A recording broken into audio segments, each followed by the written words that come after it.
Okay, right. I'm recording this for the people at home who are going to be watching this because they thought that I was dying of pneumonia. Actually, Paul's not dying of pneumonia, but he does have a pretty nasty lung infection type thing. So, and some people thought that it was me, so they haven't come in, and they're, oh God, please, I'm sorry that you're ill, but now I've realised you're not ill, and now I can't come. So they're watching this in the comfort of their own home later, I suppose. So for the first few minutes, I'll just be nattering on about last semester and what we're going to do this semester. I would still listen to it, people listening at home. Right, so well done for making it through last semester. I understand it was quite stressful for some people, and some people cut it very, very fine. I was actually witness to some of that. That was exciting.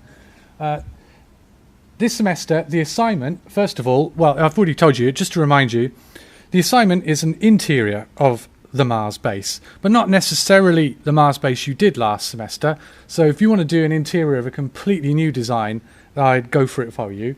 In fact, if you're a concept artist, then I encourage you to use this as an opportunity to design what you want the inside to look like before you start making it in 3D. Because for concept artists, you're going to be using more and more 3D in your concept art work this semester. So it's a good excuse to combine both.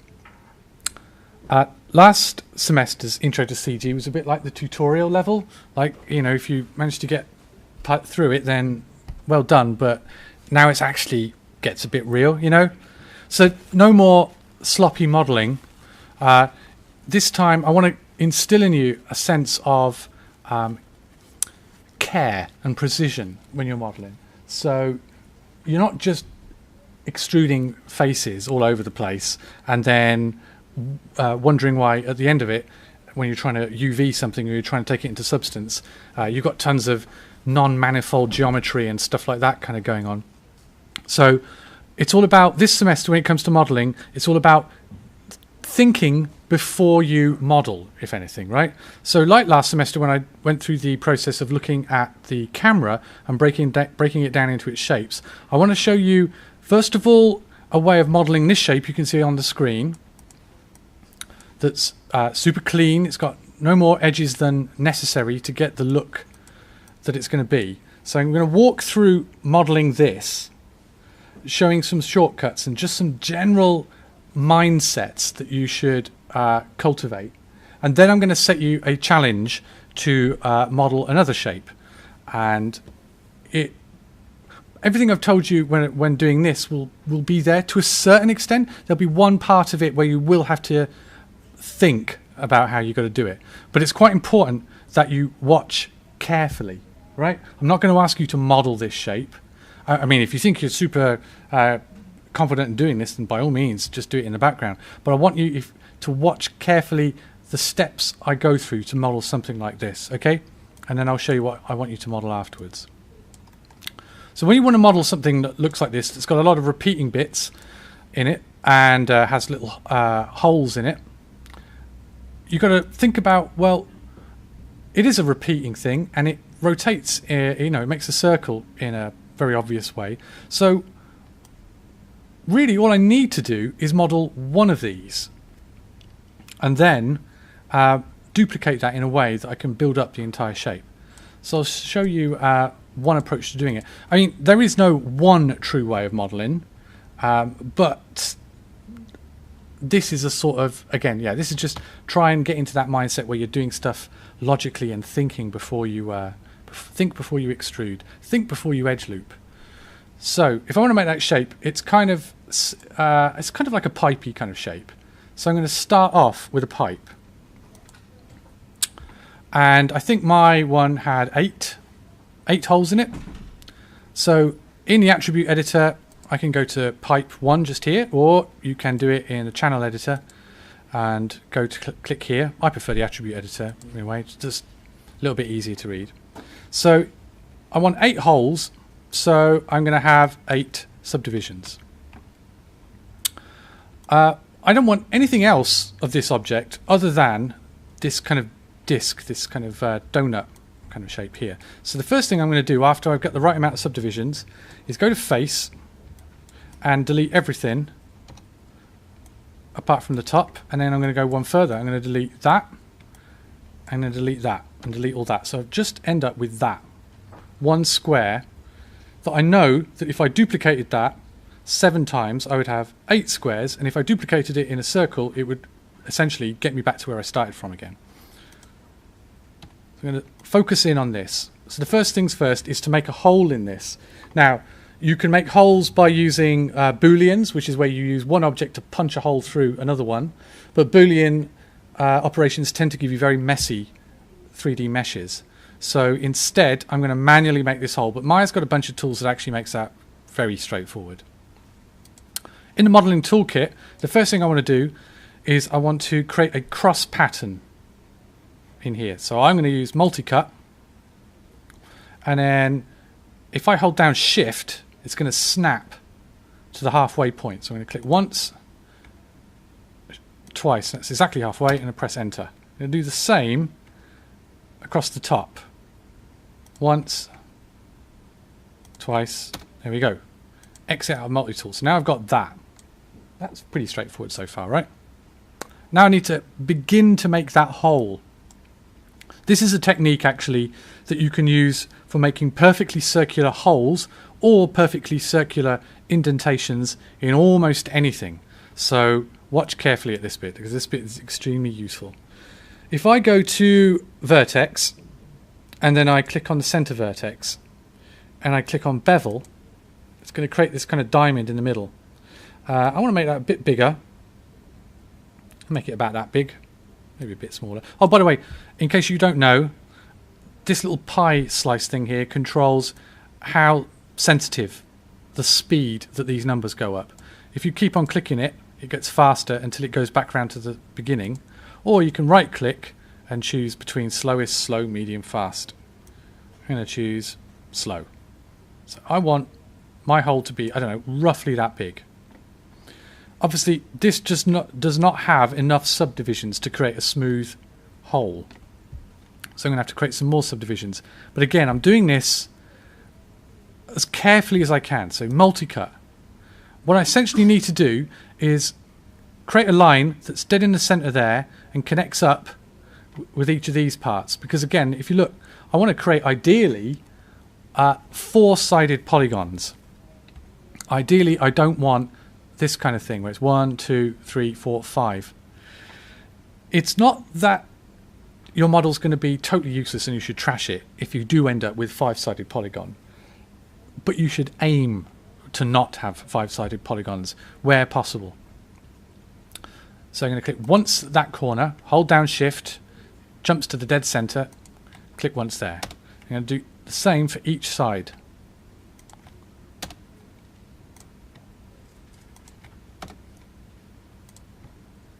So now I've got that.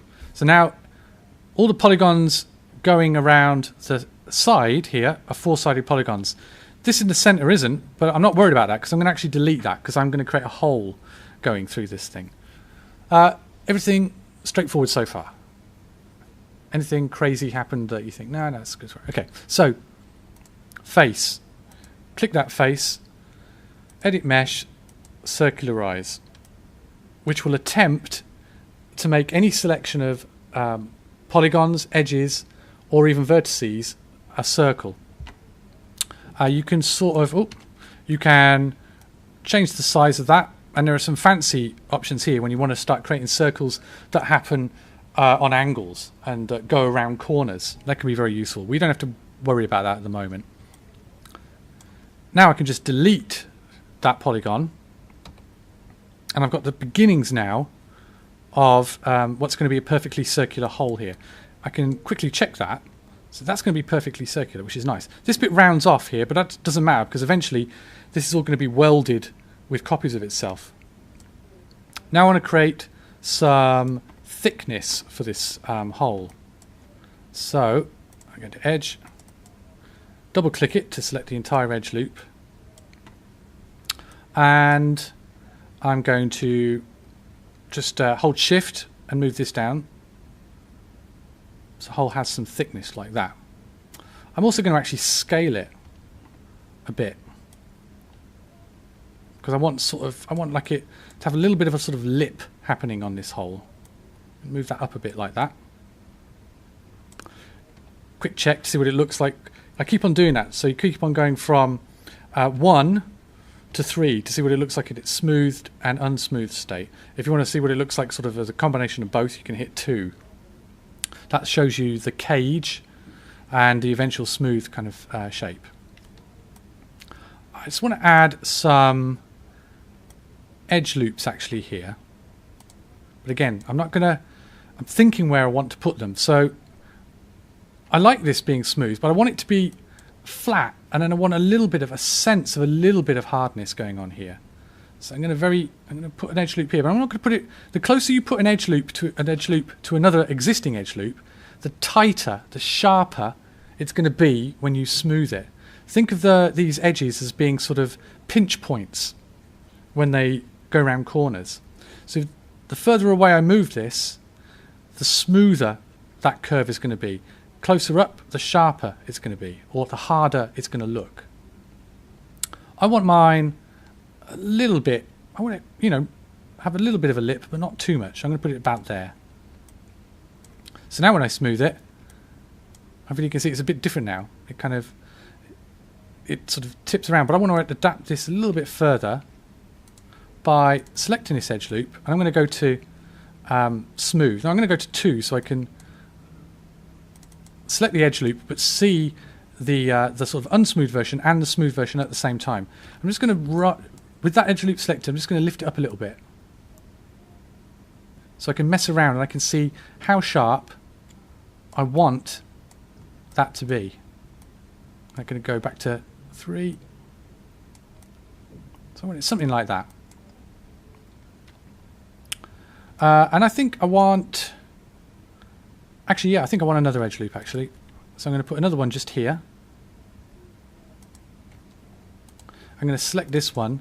And again, I'm going to scale this, but this time I'm going to scale it so hopefully it bulges out a little bit all the way around. So I'm going to scale it in a little bit. Not too much, though. And I'm going to raise it up a little bit again. So now you can sort of see that profile that it's creating. Yeah. Something like that. But I don't want to put edge loops in. I don't want to continually put them in. I want to really put as few edge loops as possible to get the result that I want. Okay, so now I think I want to actually... I've got that hole the way I want it to look. Now I'm going to recreate that original ring. Right. If you go to Edit, there's Duplicate Special. And if you click the options box, a bunch of stuff pops out here. Now what this Duplicate Special allows you to do, it allows you to duplicate a set number of times, and then each time it makes a duplicate, you can tell it to either translate a certain amount, rotate or scale a certain amount along any one of the axes. Now, thankfully, my pivot point, it's maintained the pivot point from the original ring that I made. So the pivot point's at the center. So I know as I rotate this, it's going to rotate around the center. So the original ring had 8 segments in. Now that means I want 7 duplicates, because if I had 8, then I'd end up with 9 total pieces, because it's not going to delete this original one, it's going to keep it. So I'm going to rotate it 360 degrees, but I want to find out how much by. Well, you can either do the maths or you can bring up the old calculator, and you can go 360 divided by 8 means that my segment has to rotate 45 degrees each time.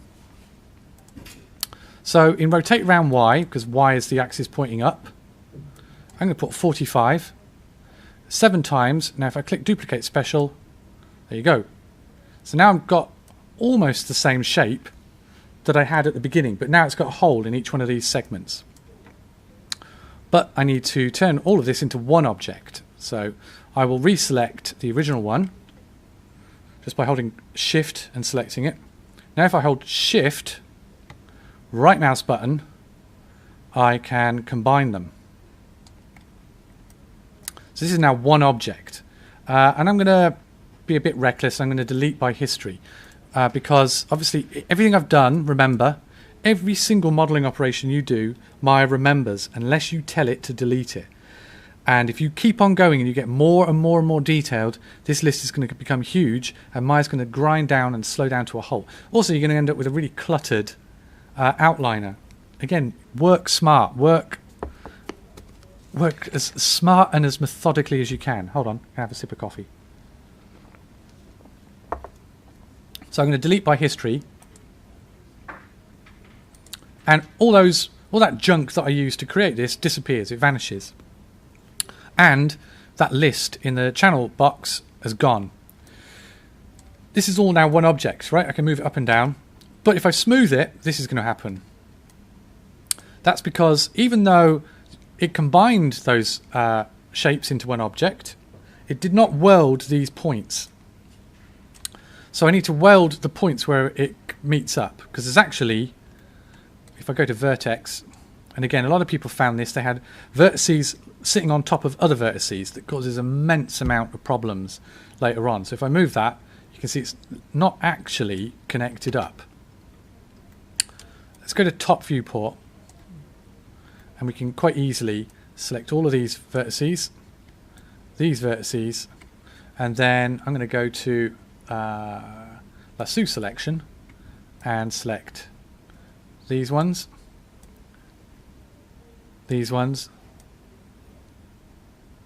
and these ones. Now, oh, I missed out one.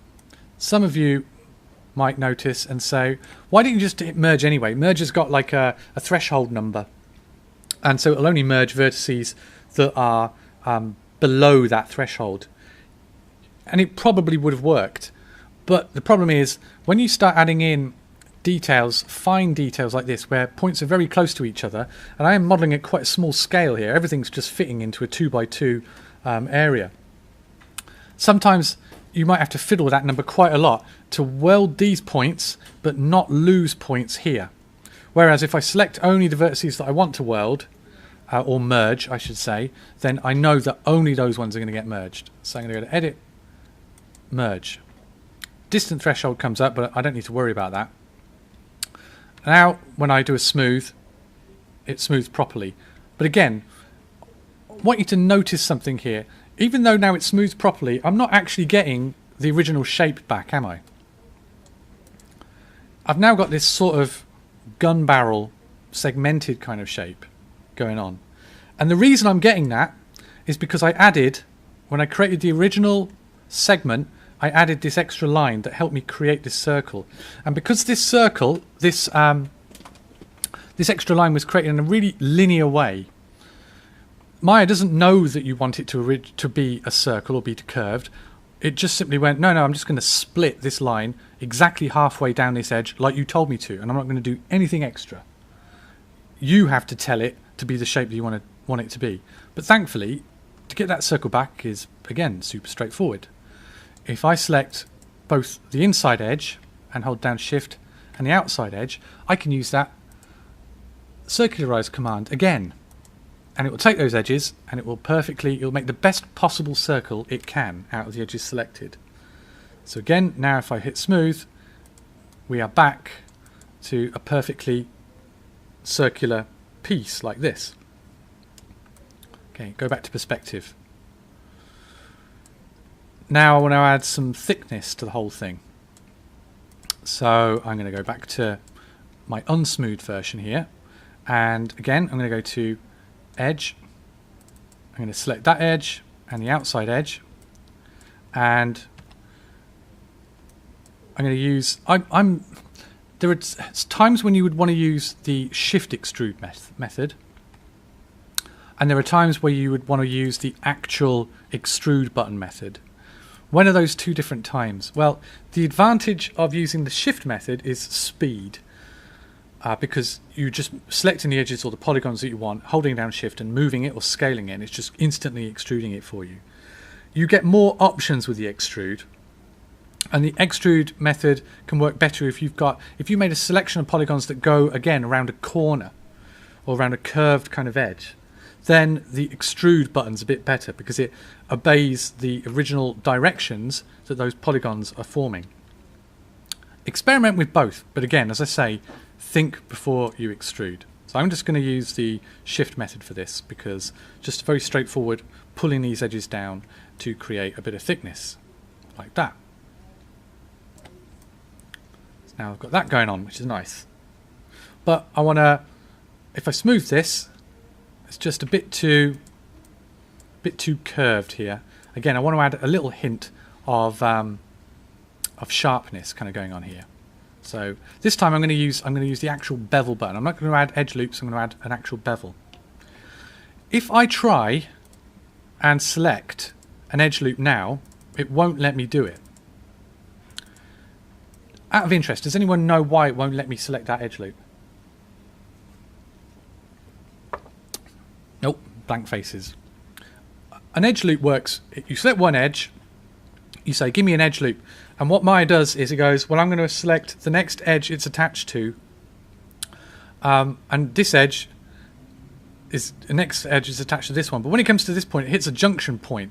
Now Maya doesn't know whether I actually want to keep on going round. I could equally go up this way, or I could equally go up that way or that way. So Maya kind of gets confused. So there's a way around this. I mean, you could go like this, or you can select a polygonal edge loop or a polygonal loop, because this makes sense because each polygon here is only attached really in this kind of ribbon pattern like this. So the problem is if I double click a polygon in an object, it selects the whole object. So the way you select a loop of polygons is a little bit different. You select one polygon, you hold down shift, and then you click the next one in the loop, and you'll get the loop of polygons like that. I want to turn this though into just the edges that this loop of polygons shares. Well, when you hover your mouse key over these options here and you just let it rest, you can see a bunch of options come up. Convert selection to edges, but the one I want is convert selection to edge perimeter, which means just give me the edges that make up the perimeter of this polygonal loop. So the keyboard shortcut for that is Control Shift and left mouse button and then click the edge button. So Control Shift. Now I get the edges that make up that loop. I also get the edges down here because they're just as valid. So I just want to deselect those. So I'm going to go to Front, hit Wireframe, and hold down Control and just drag a marquee selection. And I can tell instantly that it's worked because the little transform gizmos jump to the top. Now when I go to perspective, I can see that I've just got the loop I've got. I mean, that took a long time because I was talking about it, but in practice, just, you know, if you were doing it normally, I'm going to deselect everything. I've got to go that,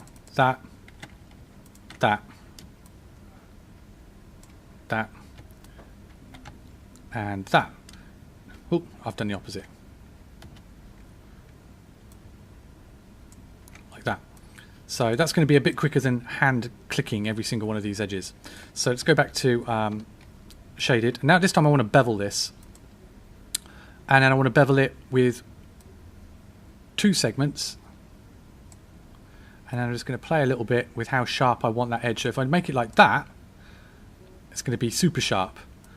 But as I move that, I can control how soft I want that to be. So always think that these edges, every single vertex acts as a tiny little pinch point. It magnetizes your smooth mesh towards it. It's a strange concept, but it does sort of make visual sense. As long as you just think, yeah, when I smooth, every single line is going to want to pull the eventual smooth mesh a little bit towards it. I'm going to do the same with the outside edge now. Same thing. Polygon.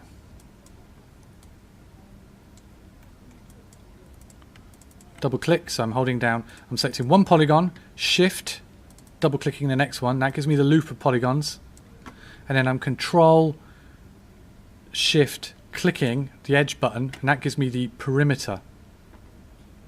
And again, I just want to deselect these bottom polygons here. So I'm going to hold Control and just draw a selection. The little it's just like Photoshop.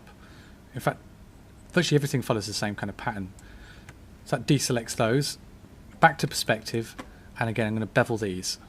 I'm going to add one more segment, and I'm going to play around with how smooth or how sharp I want that to look. This time I'm going to want it a bit sharper this time, like that. I'm not making an identical one to the example one I showed you. I'm just but it's exactly the same process. Now that I've made the top half, I don't want it to be like a hollow sort of an empty, open sort of shell. I want it to be solid. So I've just got to do a couple of things to make this work. First of all, I want to select all of the loops that make the holes up. And just double click and then hold shift and select each one of these.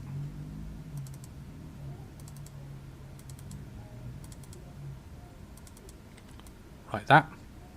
And I'm going to go to front. Now I always get this bit wrong, so if this bit messes up, then apologies. No, I got it right. So if I want to snap, probably you can see what I'm going to end up doing. I'm going to duplicate the whole thing, flip it 180 degrees, combine it, and then merge it, and then that will give me that solid piece of geometry that has holes in it. But at the moment, to make it solid, I'd need the interior of these circles to be at exactly the same point as the base. And the way you can do that is you select the edge loop, and before you start moving it down, I mean, you could eyeball it. You could just move it down and go, yeah, that's about right. Or you could get it exactly right by holding down V. And when I hold down V, up here, that snap to point temporarily clicks on. Now if I move just the vertical point, vertical handle, it's going to start snapping to points, but only on their vertical plane, only on the y-axis. So I'm just dragging it down, it's going to snap to this point here. So now I know that the bottom of each one of these little interior rings is exactly the same position as the exterior ring and the interior ring. Right, let's have a look. We smooth it. That looks good. Now I'm going to duplicate it by just pressing Ctrl D. Now I want to rotate it, but again I want to rotate it exactly. Everything should be as precise as you can. If you can snap stuff, you know, snapping points to other points or snapping points to grid points, and the way you do that is you hold X, and that will temporarily snap things to these grid points. When I want to rotate, I want to snap things, I want to rotate this exactly right. I can hold J down, and when I hold J down and rotate it, oops, I want to be rotating just the object, not an element of the object.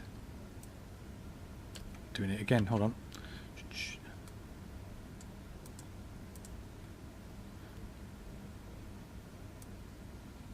It rotates in discrete, I think it's like 15-degree chunks. But if I did it without that, you know, it's just however much I want to rotate it. But I want to get it absolutely exactly right. So I'm holding down J and I'm rotating it like that. I'm going to move this down. I found the snapping is less reliable when you're trying to snap a whole object. It doesn't really matter too much here. So now I've rotated it and moved it down like this. Select them both.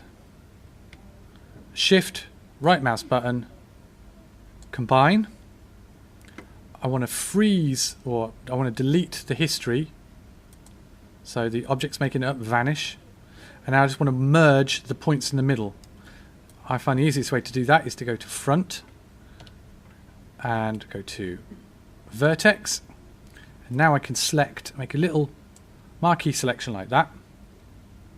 Edit mesh, merge. I can actually afford to put this number up a little bit just to make absolutely sure that those points have merged. And there, the model is done. So now I have got this nice, perfectly smooth object, and it's got just the amount of vertices and edges that I want in it, and no more. It's got no points sitting on top of other points either. I really want you to get into this mindset when you've got anything that repeats, think about breaking on into what's the barest minimum section of that object that I could make that would then allow me to make the whole thing perfectly.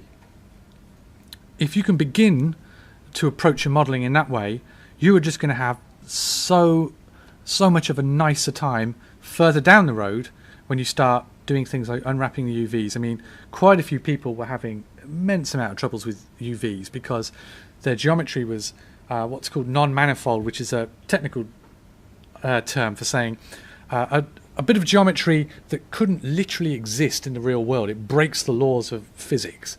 It kind of bends where there's no possible way for it to bend.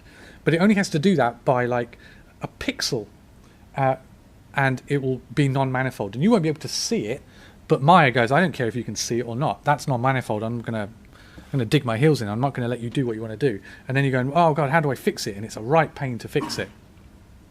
So if you can get into this mindset of taking things slowly, thinking about the shape you want to make quite carefully, and then start making it, then further down the line you're going to be much happier. Right, so that's how I made that. Now I want you to make an object. I want you to make an object that's all